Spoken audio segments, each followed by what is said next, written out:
Sabe que los que tenemos unos añitos y que hemos cumplido mayoría de edad hace poco, ¿no? Sabemos que estas cosas van a pasar, ¿no? Le vuelvo a repetir, sabemos que estas cosas van a pasar. Y que son temporales. Lo único eterno es primeramente el Señor y después nosotros. Estas cosas van a pasar y tenemos que saber enfrentarlas correctamente, ¿no? Que ninguna situación nos amedrente o nos desvíe del eje y del propósito del Señor. Sabemos que los que ministramos al Señor, usted sabe, estuvimos con el encuentro de varones, viernes, sábado, domingo, y el día lunes, bueno, festejamos aquí el día del niño en el feriado. Los niños disfrutaron, pero los que anduvimos un poquitito en la calle, ya percibíamos lo que estaba pasando, ¿sí? Lo que se estaba gestando, todo lo que es planificación. Y obviamente nos resta solamente orar y suplicar al Señor que el Señor tenga misericordia, que guarde y proteja, ¿no? Yo creo que nosotros tenemos que orar por la ciudad que Dios nos ha asignado, ¿no? Tenemos que orar por las familias de la congregación, que Dios cuide, que Dios guarde y que estas situaciones cada día nos aferren más al Señor. Así que hoy quiero hablarle puntualmente sobre lo que le estaba diciendo para que hagamos por ahí un momento de reflexión en nuestros corazones si verdaderamente estamos confiando nosotros en el Señor, ¿no? O en qué estamos confiando. Porque hay momentos en la vida donde confiamos en los hombres y nos defraudan. Confiamos en las mujeres y nos defraudan. Confiamos al gobierno de turno y nos defraudan, ¿no? Tu líder te defrauda, tu pastor te defrauda, te miras al espejo y ¿qué decís? Me defraudé, ¿no? Y es así. ¿Cuánto no nos hemos hecho boicot nosotros mismos, ¿no? Diciendo, voy a adelgazar. ¿Y cómo se siente usted después? Defraudado con usted mismo, ¿no? Diciendo, che, solté una palabra en el mes de enero y ya estamos más a mitad del año, pero sé que los últimos 5 meses van a ver un cambio, decimos, ¿no? Esa es la fe que nos sostiene, lo vamos a ver en diciembre ahí. Entonces, haciendo un poquito de énfasis sobre esa situación, yo creo que cada uno de nosotros tenemos que aprender a confiar en aquellas palabras que el Señor nos está desafiando, ¿no? Porque cuando el Señor nos sale al encuentro para desafiarnos, nunca va a hablar del otro. El Señor siempre se va a dirigir a nosotros, con el fin de dejarnos una enseñanza para que nosotros tomemos decisiones frente a lo que Dios nos está hablando, pero también tomemos el lugar que nos corresponde. Entonces, acompáñeme por favor al libro de Marcos, capítulo 10, versículo 17. Yo quiero hablarle lo que el Espíritu Santo me estuvo ministrando, ¿sí? Y oro al Señor y le pido que me llene de gracia para poder edificar y bendecir sus vidas, y que también el Señor me dé gracia para ser yo bendecido y edificado.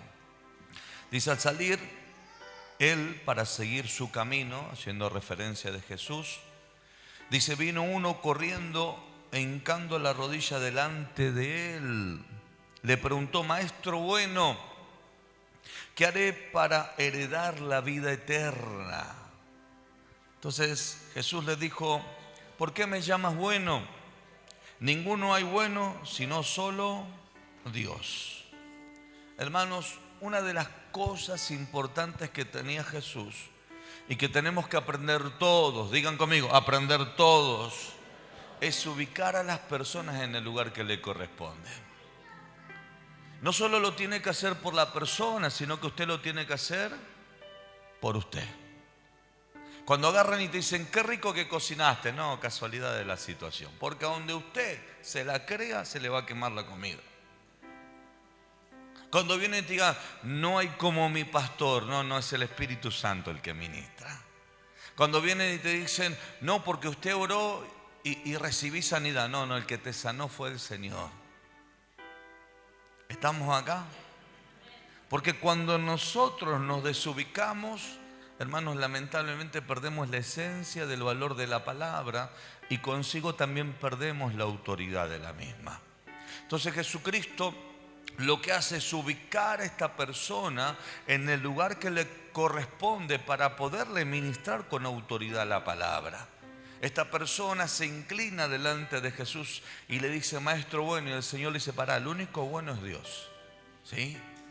Entonces, ahí es cuando nosotros entendemos que no solamente ocupamos el lugar del valor que a nosotros nos corresponde, sino también le damos el lugar a la persona que le corresponde para que ambos no nos equivoquemos. Porque si no, lamentablemente se corta la esencia de lo que somos en Dios, pero también se corta lo que Dios tiene que hacer. Entonces, la Biblia nos enseña que Jesús le dijo, ¿por qué me llamas bueno? Ninguno hay bueno sino solo Dios. Uno y es Dios.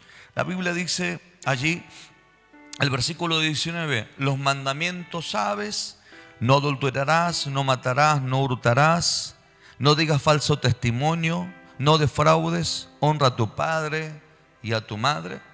Él entonces respondiendo le dijo, maestro, todo esto lo he guardado desde mi juventud. Es decir, hermanos, entonces Jesús dice, mirándole, le amó y le dijo, una cosa te falta, vende todo lo que tienes y dalo a los pobres y tendrás tesoro en el cielo. Y ven y sígueme tomando tu cruz. Hermanos, yo creo que la persona en el momento que se le acercó a Jesús, que le dijo, bueno, ¿y qué es lo que debo hacer para ser salvo? Yo creo que el hombre conocía de la Biblia, ¿no? Ahora, hay una gran diferencia entre caminar en la gracia a caminar en la ley. Cuando uno camina en la ley, normalmente tiene la tendencia de querer hacer las cosas conforme a ¿qué cosa? A una estructura mental y a un sacrificio humano. Pero cuando uno camina en la gracia, tocarle a tu hermano y decirle, camina bajo dependencia. Y esa es una de las cosas que el Señor Jesucristo quería enseñarle. Porque Jesucristo lo que hizo es cuando expresa la palabra y le amó, se metió dentro del corazón y pudo ver que sí, que verdaderamente había hecho las cosas como le dijo correctamente, pero que había algo que le estaba empañando el corazón y que le impedía trascender y ser afectado por Jesús para poder ser discípulo de Jesús. Hay historiadores o teólogos de la Biblia que él podía haber sido uno de los discípulos de Jesús o uno de los apóstoles, porque Jesucristo no a todos le decía sígueme, solamente a aquellos que habría de discipular, solamente a aquellos que habría de discipular, formar, capacitar, preparar y luego enviar. Entonces le dijo, buena madera esta, guardó los mandamientos, conoce la ley, es un hombre que se ha esforzado, pero hay algo que tienes que hacer. Tienes que vender todo lo que tienes y ahí sí vas a hacer tesoro en los cielos y luego vení y seguime tomando ¿qué cosa? Tu cruz. La Sagrada Escritura nos enseña, pero él dice, afligido por esta palabra, se fue triste, ya no se quedó. Porque tenía muchas posesiones. Dice que se fue triste porque el hombre tenía mucho. Veo que hay gente que dice, bueno, yo no doy más porque no tengo. Cuando tenga voy a dar. Hermanos, no es una cuestión de cuánto usted tiene, sino que es una cuestión del corazón. Normalmente siempre decimos eso, cuando yo tenga mucho voy a dar mucho. No se trata de, hermano, lo mucho que usted dé, sino que dé lo correcto. No sé si me entiende lo que le digo. Si yo tengo una persona que gana 1 millón y viene y dice voy a poner 200.000, dio el 20. Pero si yo tengo una persona que gana 100 y dice voy a poner 30.000, ¿quién es el que puso más? El que puso 30. Alguien dice, no, el que puso 200 puso más. No, porcentualmente Y el otro puso más porque ganaba 100 y puso el 30% de sus ingresos. El otro puso el 20%. Así es en el reino de los cielos. Estamos acá. Jesucristo confrontó a los ricos que venían y ponían allí en el tesoro o en los alfolí. Confrontó a los que daban porque les daban lo que les sobraba. Y vino una viuda y puso todo lo que tenía. Y dijo, ella puso más que ustedes, porque ella puso de todo lo que tenía. Entonces, esta persona se fue entristecida porque dice que tenía muchas posesiones. Ya no se quedó, se terminó el diálogo ahí. Entonces Jesús, mirando alrededor, dijo a sus discípulos, cuán difícil es entrar en el reino de los cielos los que tienen. ¿Qué dice? ¿Habla del rico o habla de la riqueza? ¿Es un problema ser rico entonces? No, no es un problema ser rico. Dice que aquí había un problema con el que tenía riquezas. Difícilmente, entonces Jesús, mirando alrededor, dijo a sus discípulos, cuán difícilmente es entrar en el reino de Dios, dice, los que tienen riqueza. Los discípulos se asombraron de sus palabras, pero Jesús, respondiendo y volviendo a decirle, dijo, hijos, cuán difícil es entrar en el reino de Dios a los que confían en las riquezas. Confían en la cuenta que tienen, en los ahorros que tienen, en las inversiones que tienen. Y una de las cosas que Dios o Jesús quería enseñarle a este muchachito era aprender a confiar en Dios. Porque, le vuelvo a decir, él, como un hombre que guardó la ley desde los tiempos de su juventud, Jesucristo le quería enseñar de que él la guardó bajo sus fuerzas y que el Señor lo quería despojar de todo para que aprendiera a vivir de la gracia, de la dependencia de Dios. ¿Saben cuántas veces hemos visto personas que tocaron fondo para conocer que todo lo que habían recogido con sus fuerzas se terminaron desvaneciendo y tuvieron que volverse a Dios para confiar en Dios, pero Dios los terminó sorprendiendo? ¿Por qué? Porque ahora su confianza no estaba en lo que poseían, sino que estaban en el Dios que los poseía a ellos y que los había tomado para formar y discipularlos y adiestrarlos para lo que venía por delante. Entonces Jesucristo decía, qué difícil es que entre una persona, ¿a dónde? Al reino de los cielos. Qué difícil es. Entonces a mí me pega fuertemente, porque vamos a resaltar nuevamente el versículo 23. ¿Está acá, por favor? ¿Está acá? Digan conmigo, riqueza es autoridad. Y autoridad es poder. Hay personas que hoy están en el nivel jerárquico o en el gobierno que lo que manifiestan es poder. Poder de tomar decisiones, poder de decir hagamos esto, hagamos aquello, al otro, pero que lo que hacen es financiar las decisiones de esa posición de autoridad. Entonces, una de las cosas que expresa la Sagrada Escritura acá, dice que el que confía en la riqueza es difícil entrar en el reino de Dios. Versículo 23. Entonces Jesús, mirándole alrededor, dijo a sus discípulos, cuán difícilmente entran en el reino de Dios los que tienen riquezas. Es decir, cuán difícilmente entrarán en el reino de Dios los que tienen riqueza. Y después resalta los que confían en riquezas. Porque una de las cosas que se cambia, hermano, de posiciones que dejan el poder de Dios por el poder de la riqueza. Dejan la fe y la confianza en Dios por la confianza en lo que poseen. Es decir, o te gobierna Dios o te gobiernan las riquezas. Y hay personas que me dicen, mira, apóstol, yo no tengo mucho, pero sin embargo, aunque no tiene mucho, siendo una persona humilde que vive con lo justo, sigue siendo dominado por las riquezas. Porque usted le va a escuchar el lenguaje, no tengo, está todo mal, voy a ver si Dios quiere, posiblemente, no sé si será de parte del Señor. Sin embargo, el que tiene fe, ¿qué es lo que dice? Vamos a emprender porque Dios está en el asunto y creemos que Dios va a hacer algo grande.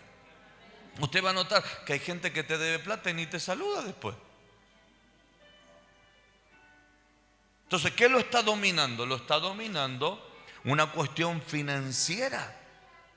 Una cuestión, porque te vuelvo a decir, cuando Jesucristo dijo no podés servir a dos señores, hablaba del Dios de la riqueza y hablaba de nuestro Padre Jehová Dios. Entonces, hermanos, significa que al ponerlos de la misma manera o en un mismo nivel, significa que el hombre tiene poder para decidir qué es lo que lo va a gobernar y qué es lo que lo va a dominar. Entonces decía que difícilmente es que entren en el reino de Dios aquellos que tienen riqueza. ¿Por qué? Porque, hermanos, o te domina la riqueza o tú dominas la riqueza, o tienes autoridad sobre la riqueza o la riqueza tiene autoridad sobre tu persona. Y eso es lo que estaba enseñando Jesucristo. Quería despojarlo a este muchacho de aquello en lo cual él se sentía fuerte. Se sentía fuerte en la religiosidad de pensar de que el reino de los cielos ya lo había ganado por su empeño y por su esfuerzo. Pero Jesucristo dijo, me voy a meter en el corazón. Alabado sea el nombre poderoso de Jesús. ¿Sabe que usted a un religioso agarra y le habla de plata y automáticamente va a buscar algún texto bíblico para tratar de repudiar y rechazar aquello en lo cual usted le está diciendo? Un religioso, si usted le habla de los diezmos, normalmente te va a decir, no, eso es del antiguo pacto. Yo que sepa, Abraham no estaba en el antiguo pacto y Abraham diezmaba. Jacob, hermanos, diezmaba, hizo pacto con Dios. Y si nosotros invalidamos el antiguo pacto, también invalidemos todo lo que se refiere a obligaciones del antiguo pacto. No sé si me entiende lo que le digo. No prediquemos más de Moisés, de Abraham, de Isaac, de Jacob, de los profetas. Anulemos completamente el libro, porque, hermanos, si queremos anular una parte de la que a mí me conviene o de la que yo no quiero hacer, entonces anulemos todas las historias bíblicas y empecemos del nuevo pacto en adelante. Pero el antiguo pacto habla aún mismo de Cristo, habla de lo que vendría por delante, habla de la bendición que correspondería. Entonces, hermanos, tan sencillamente funciona la cuestión así. Normalmente el religioso intenta por todos los medios sostener a través de una estructura mental y pensar de que esa es la manera en la cual se gana el reino de los cielos. Y Jesucristo lo que quería enseñar es que el reino de los cielos tiene que dominar tu corazón. Por eso es que, ¿qué le pasó cuando le hablaron de las riquezas? Se entristeció porque tenía muchas. ¿Qué pasó cuando le hablaron de las riquezas? Se puso mal. ¿Y qué terminó? Yéndose. Entonces ahí Jesucristo dice, qué difícil es que entren al reino de los cielos. Es decir, ¿qué es lo que le quiero decir con todo esto? Qué difícil es que tenga autoridad del reino de los cielos una persona que confía en las riquezas. Entonces, cuando ve una persona que no tiene autoridad en lo que habla, significa que lo que está haciendo es confiar en su capacidad humana. Siento la presencia del Señor. Cuando una persona pierde la autoridad, puede hablar muchas cosas, pero es como carreta vacía, solamente suena, pero no lleva nada de carga. Pero una persona que tiene autoridad, tiene peso en lo que está diciendo, porque, hermanos, tiene testimonio de que Dios está respaldando lo que está diciendo. Y eso es lo que le enseñaba Jesús a sus discípulos.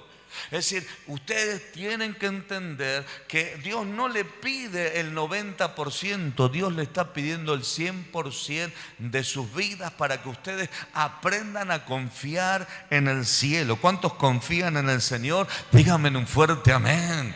Porque esta palabra es para la gente que confía, para la gente que no se quedó en su casa, sino que vino y dijo, vamos para allá, porque vamos a ir a recibir una palabra del cielo, porque creemos que Dios tiene algo para nuestras vidas. Entonces, la Biblia dice, entonces Jesús mirando alrededor dijo a sus discípulos, cuán difícilmente entrarán en el reino de Dios los que tienen riqueza. Y los discípulos se asombraron de sus palabras, pero Jesús respondiendo les dijo, Volvió a decirles: hijo, cuán difícil es entrar en el reino de Dios, en el gobierno de Dios, en la autoridad de Dios, en el peso de Dios, a los que confían en la riqueza.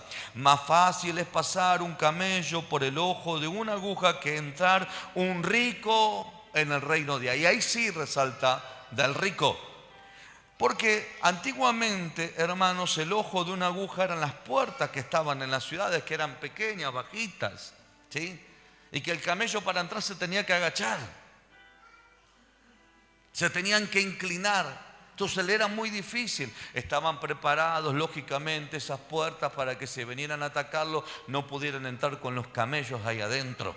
Entonces allí los discípulos le dijeron, ellos asombrados aún más, diciendo entre sí: ¿quién pues podrá ser salvo? Claro, diga, tocarle a otro hermano y decir: así dicen los religiosos, decirle. Claro, porque los religiosos tratan de decir, a ver, 2 más 2 son 4. Recién me contaba un hermano que el Señor le hablaba y el Señor le decía, se levantó a la mañana. A mí me encantaría levantarme así también a la mañana, no sé. Ahora cuando escuche el testimonio, usted también va a querer hacer eso. Se levantó a la mañana y dice que el Señor le habla y dice: vas a encontrar dinero.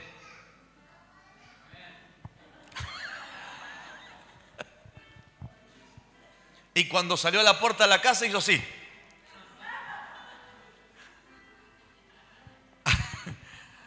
Hasta que el Señor medio lo hizo olvidar y dice que cruzó la calle y ¿sabe qué sucedió eso? Se encontró dinero.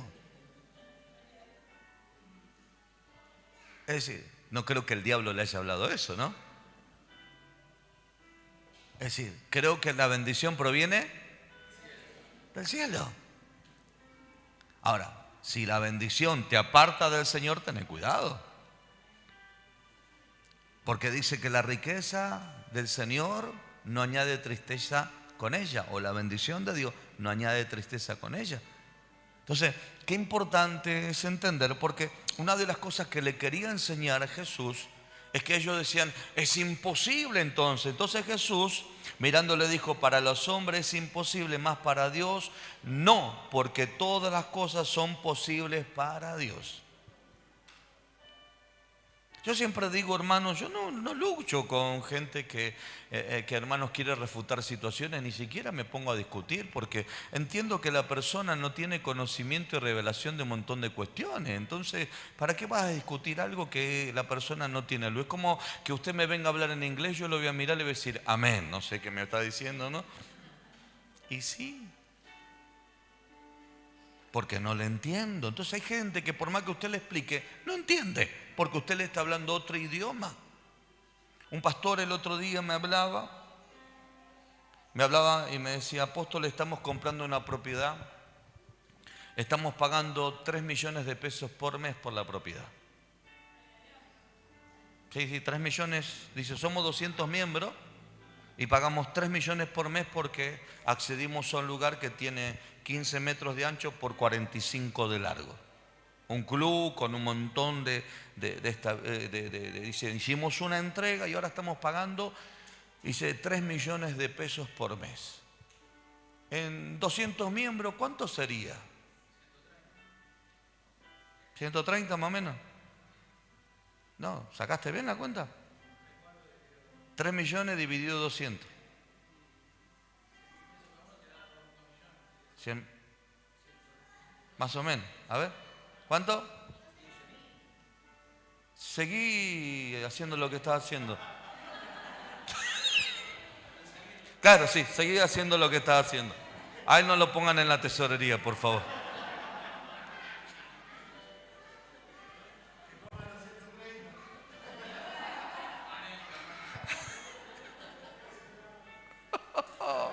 Estamos picantes hoy, muchachos.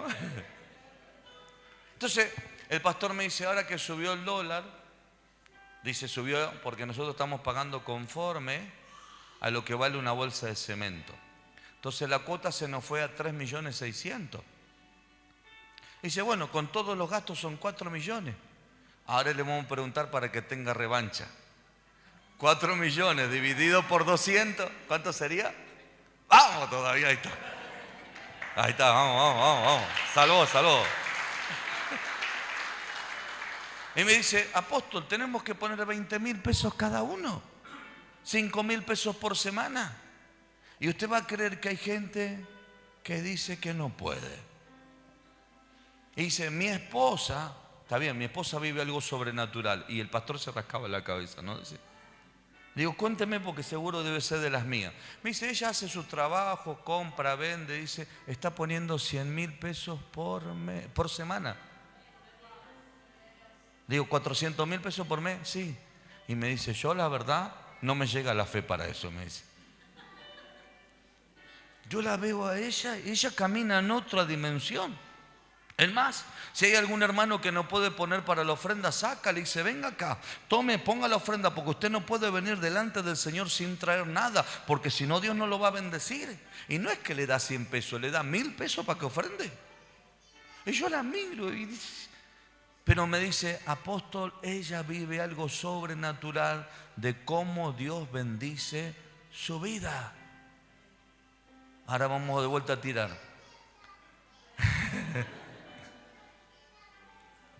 La hermana está poniendo 400, equivalente a ¿cuántas personas? A 20 personas, ¿no? Siguen sacando cuenta con la calculadora. Si dijimos 20.000 pesos y pone 400, equivale a 20 personas. Están todos con el celular sacando cuenta.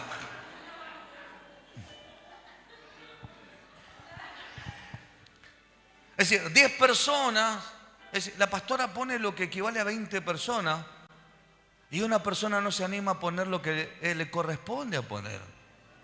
Entonces, nos damos cuenta que las personas que confían en Dios tienen esa actitud de desafiarse porque no confían en las riquezas, sino confían en el Dios que tiene el poder para dominar las riquezas.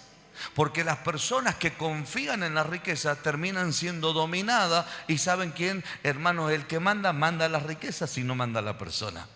Por eso es que Jesucristo, mire lo que le dice. Jesús mirándole, versículo 27, dijo, para los hombres es imposible, más para Dios no, porque todas las cosas son posibles para Dios.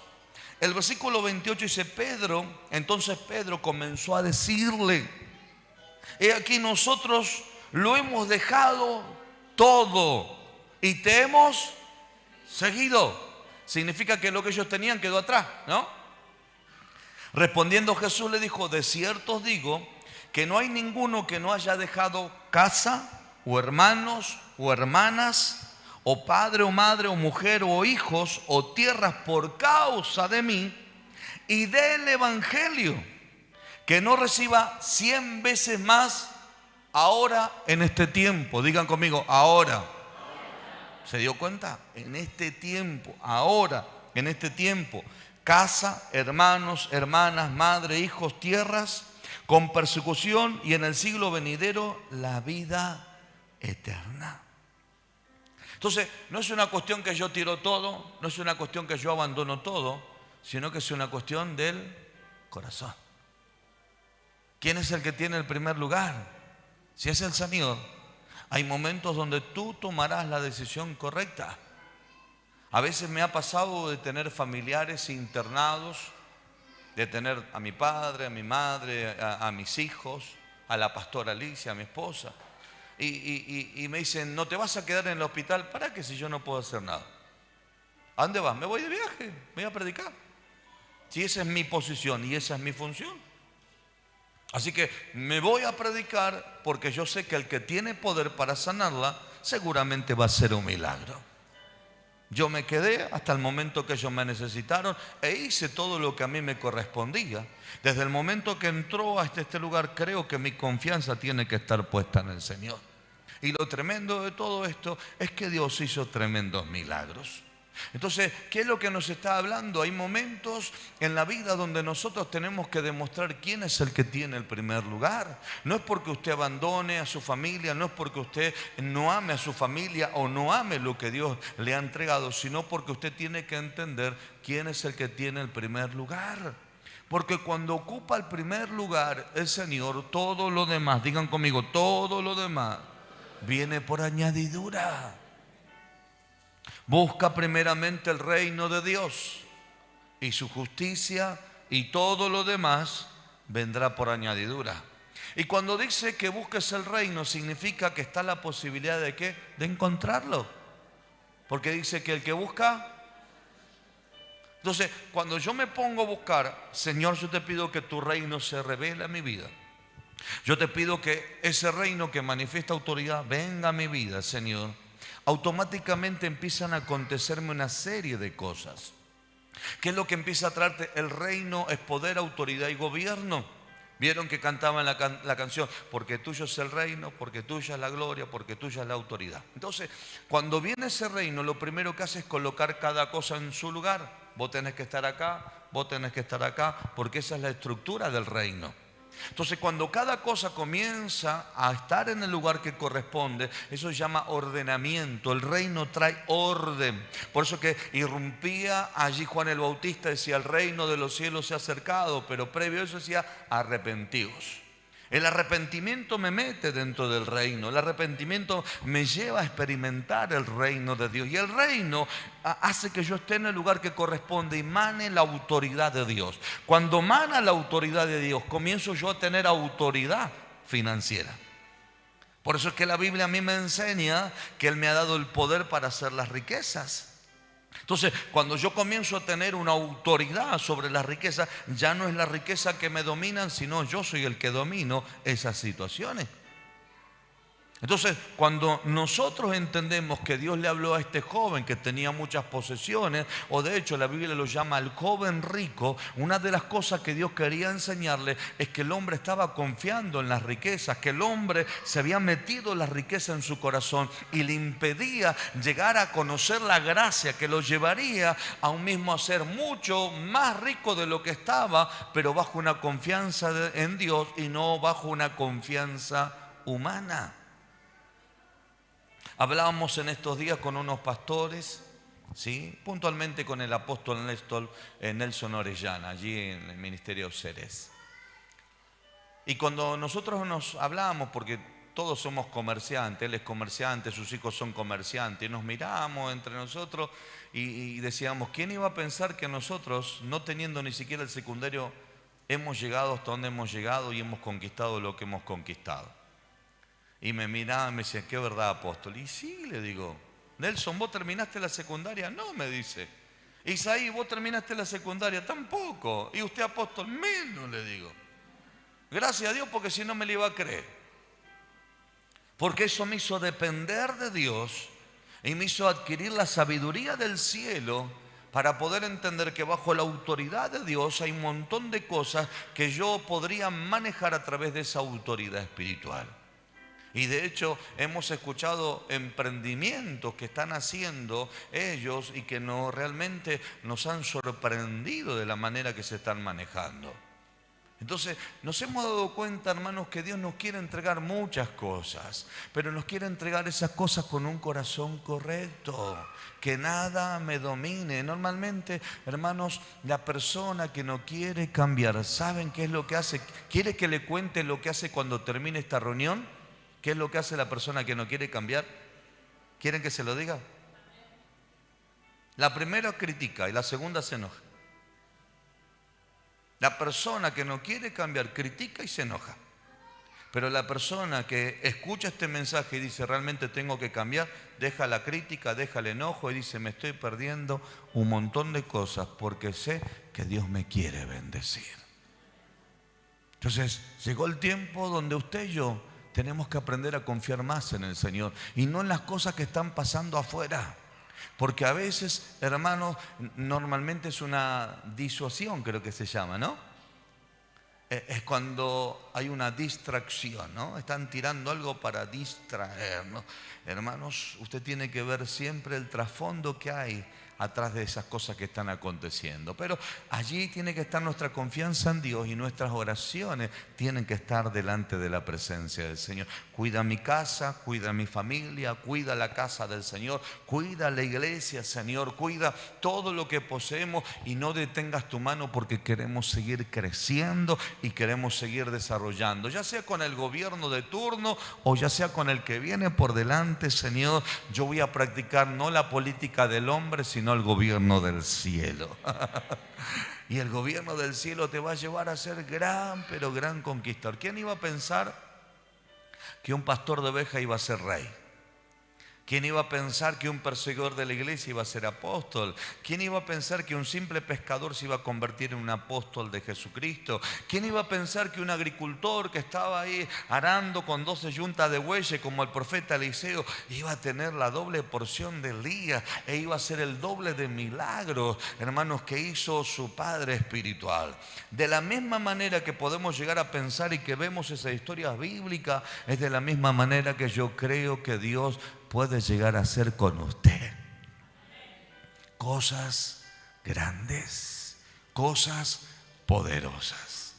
Pero, hermanos, si es necesario todos los días renunciar a su confianza humana y natural, hermanos, a la confianza, a las riquezas, renuncie todos los días y dígale: Señor, yo quiero confiar en vos.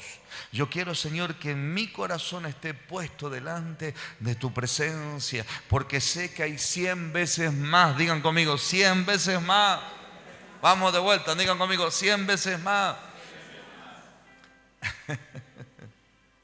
A mí me hubiera encantado lo que descubrí a los 40 años, haberlo descubrido a los 20, pero bueno, era para los 40, ¿no? Y hoy que tengo 50 años digo: wow, Señor, cuántas cosas nos hemos perdido por tener una mentalidad tan cerrada y por no permitir que vos nos enseñes, Señor. Entonces, como iglesia de Cristo, todo nuestro corazón tiene que estar confiado en el Señor.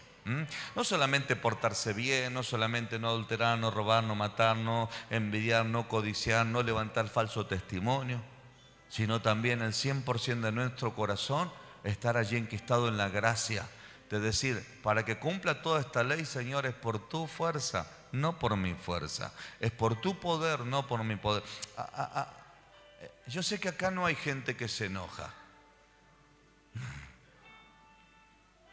pero bueno, voy a decirle por ahí a las redes: el que se enoja, ¿a usted no le cuesta a veces desenojarse?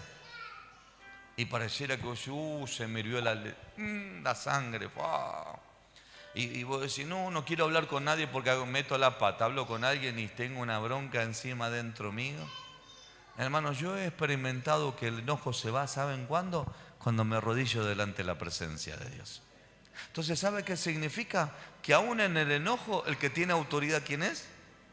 El Señor. ¿Se dio cuenta?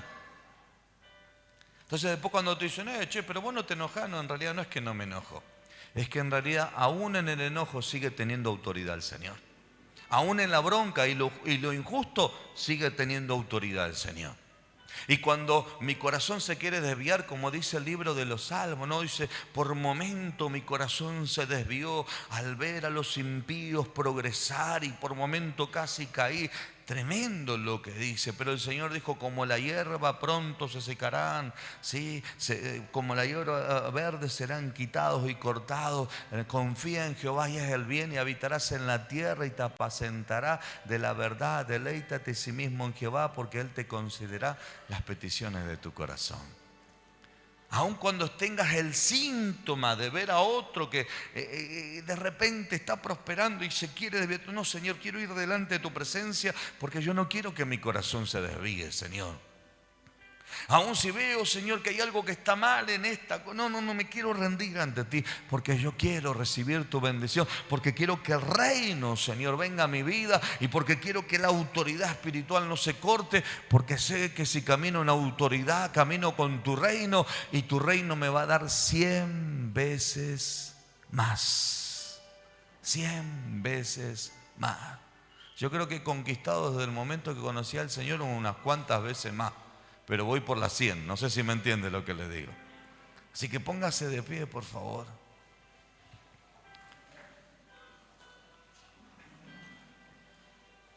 O capaz que tengo más de 100, ojo.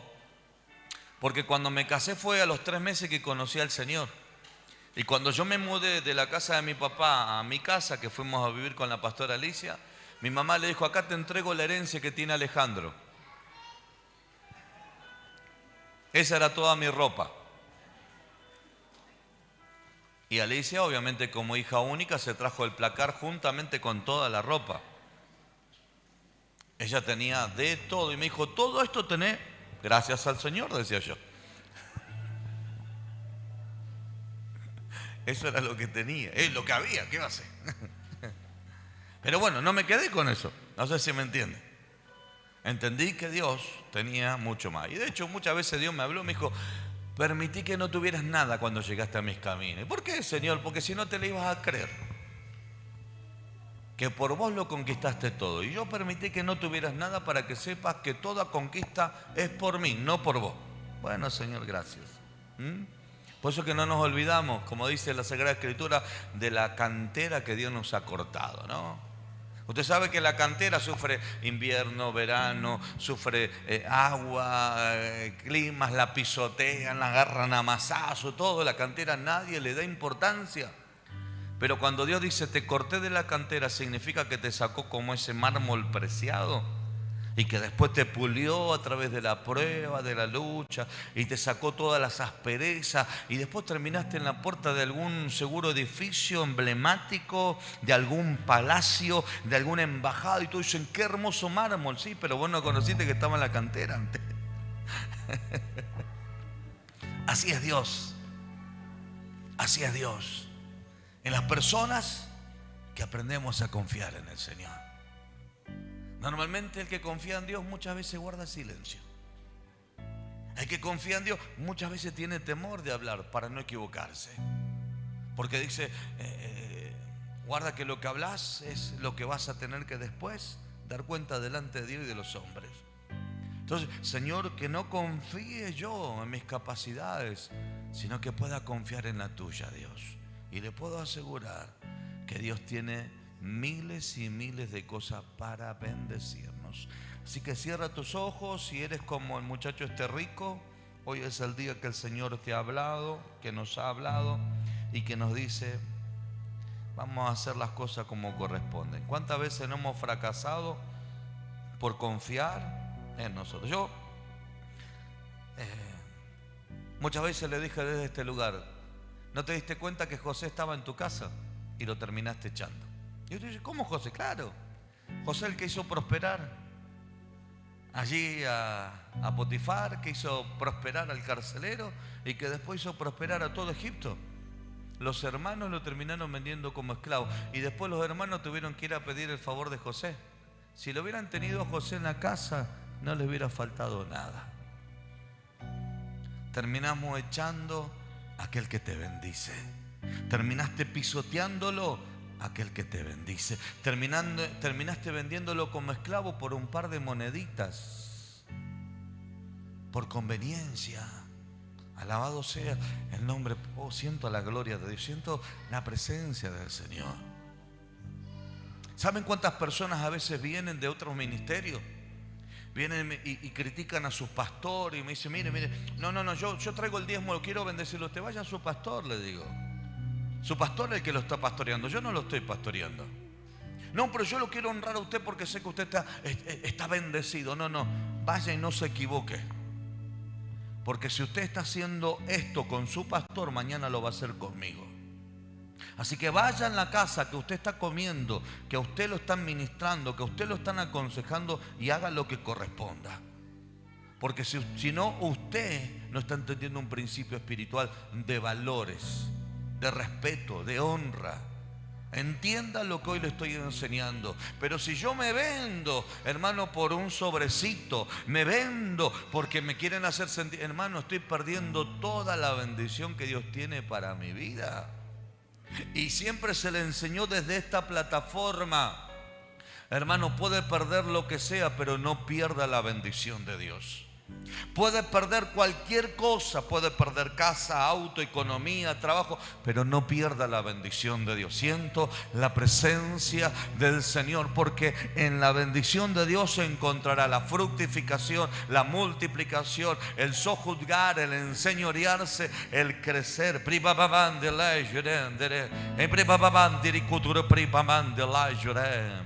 La presencia del Señor está aquí. Él está en medio de nosotros. Tengamos el corazón correcto, iglesia. Tengamos el corazón correcto, iglesia. Aleluya. Sí, Jesús. Prima mandile jurendere pribabara prase. Nidalai toro prababara prasoa. Aleluya. Sí, Jesús. Aleluya. Me amaste sin merecerlo.